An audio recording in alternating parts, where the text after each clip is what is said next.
Hello po sa inyong lahat mga ka-crypto. Ako po si Pinoy Crypto Trader at sa video na ito ay atin pong pag-uusapan ang tungkol sa balitang ito kung saan sabi rito ay Shiba Inu ranks as 4th most popular crypto among 23,000 cryptocurrencies in 2023. Yan, ang sabi po rito ay si Shiba Inu ang pang-apat na pinakasikat. Yan, sa lahat ng mga crypto. Ayan, sa lahat ng mga 23,000 na cryptocurrency ngayong taong 2023. Kaya, ayan, nagpapakita lamang po talaga ito na maraming nagkaka-interes kay Shiba Inu sapagkat pang-apat po siya sa popularity ranking by popularity. Kaya, ayan, bago po tayo magpatuloy ay nais ko po munang bigyang linaw ang aking disclaimer kung saan ang nilalaman po ng video na ito ay hindi po ito isang financial advice. For education and information purposes lamang po ang layunin nito. Maliban po dito ay nais ko na rin pong magbigay babala na wala pong kahit anumang group chat ang Pinoy Crypto Trader. Ayan, sabi po rito ay new research confirms that Shiba Inu is the 4th most popular cryptocurrency among searchers. Ayan, yung mga nagsearch ayan, tungkol sa mga cryptocurrencies. Dito po nila nakita, yun, ayon sa mga researchers na mataas po ang interest ng mga searchers dito kay Shiba Inu.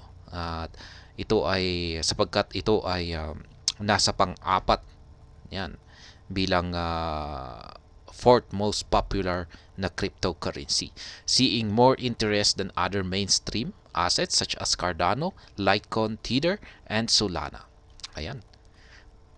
Talo po ni Shiba Inu sa kasikatan sina Cardano, Litecoin, Tether at saka si Solana.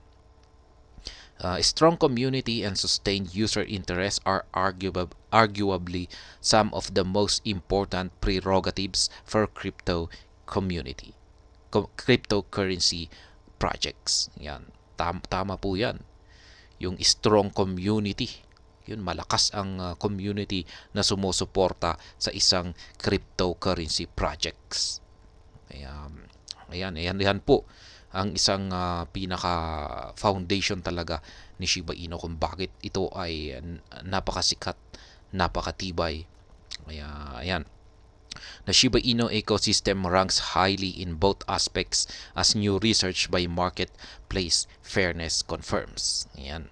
The study sought to find the most widely searched cryptocurrencies on the popular search engine Google while excluding Bitcoin, the best known crypto asset. Unsurprisingly, Ethereum ranked as the second most popular Bitcoin alternative with 3.2 million searches every month. Ayan. Siyempre, number 1 dyan ay si Bitcoin. Ngayon ay pumapangalawa naman daw po si Ethereum.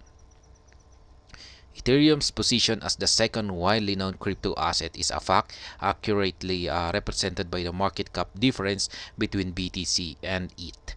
Bitcoin and ETH have dominated the crypto market cap rankings for the past decade, ranking first and second respectively. Ayan. Siyempre, si Bitcoin kasi ang pinakauna na lumabas na crypto. Kaya talagang siya ang laging nangunguna sa lahat. Siya ang tinaguri ang mother of all cryptocurrencies. At ang sumunod na lumabas na crypto ay ang Ethereum. Ayan. Mula nang sila ay lumabas ay yan, sila na po yung nakahawak na sa mga position na ito, first at saka second. Laging first si Bitcoin at laging sunod naman si Ethereum. Yan, sa tingin ko ay hanggang dyan na lamang yung kanilang mga laging ganyan na lamang siguro yung kanilang position kasi mukhang malabo na malampasan ni Ethereum si Bitcoin. Kaya malamang ay yan, laging first si Bitcoin at laging pumapangalawa naman si Ethereum. However, the latest research by Marketplace Fairness also shows that market cap rankings do not necessarily reflect an asset's popularity.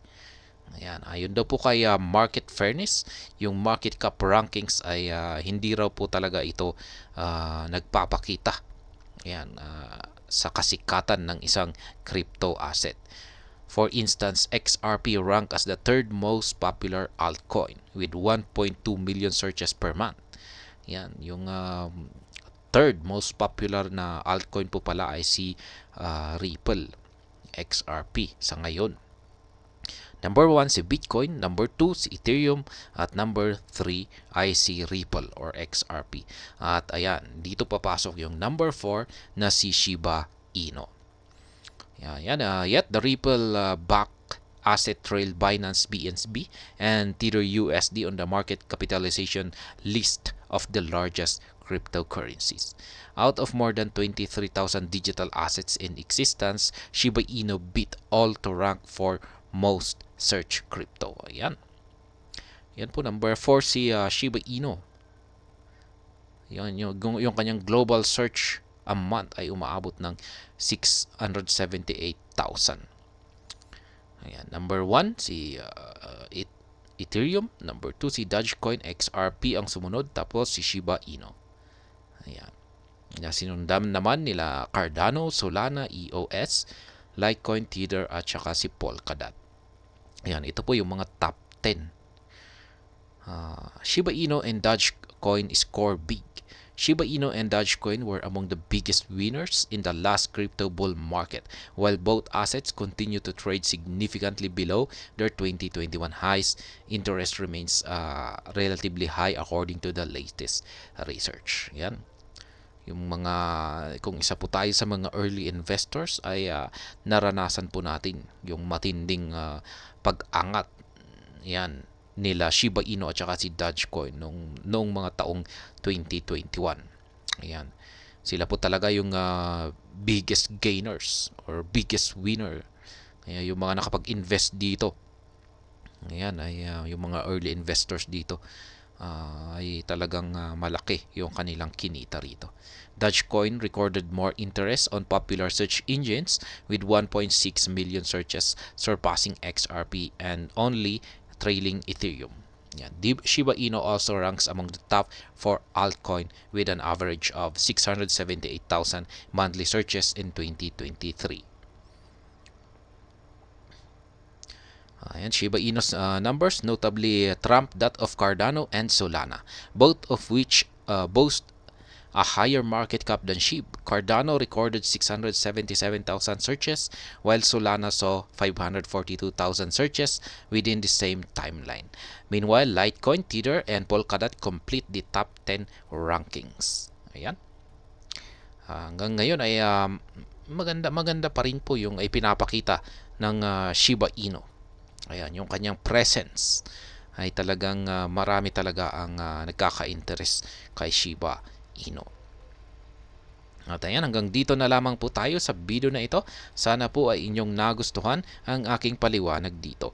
Kung inyo po itong nagustuhan ay pakiclick lamang po ang like button nito. Para naman po sa mga bago lamang dito, kayo po ay aking inaanyayahan para mag-subscribe. Pakiclick na rin po ang bell icon nito dahil ito po ang siyang magsisilbing notification nito sa mga bago kong videos na akin pong ina-upload sa aking YouTube channel na ito. Marami pong salamat sa panonood. Ingat po tayo lagi at God bless po sa ating lahat.